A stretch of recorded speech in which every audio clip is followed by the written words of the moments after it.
কক্সবাজার জেলার রামু উপজেলার জোয়ারিয়ানালা ইউনিয়নের চৌধুরীপাড়া গ্রামের বাসিন্দা মোহাম্মদ আব্দুর রহিম এবং স্ত্রী নূর বেগমের সঙ্গে সম্পর্কিত এই বুদ্ধমূর্তির ইতিহাস অত্যন্ত তাৎপর্যপূর্ণ। দীর্ঘদিন ধরে নূর বেগম স্বপ্নে দেখতেন যে তাদের বাড়ির ভেতরে 2 হাত নিচে একটি বুদ্ধমূর্তি রয়েছে।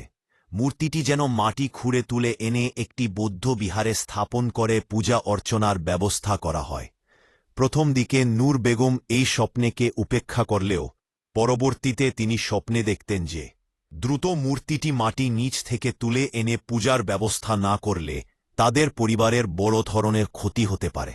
পরিবারের ক্ষতির ইঙ্গিত পাওয়ার পর 2022 সালের সেপ্টেম্বর মাসের 14 তারিখ রোজ বুধবার বুদ্ধমূর্তিটি তিনি স্বপ্নে যেখানে দেখেছিলেন ঠিক সেই স্থান খুঁড়ে তোলেন।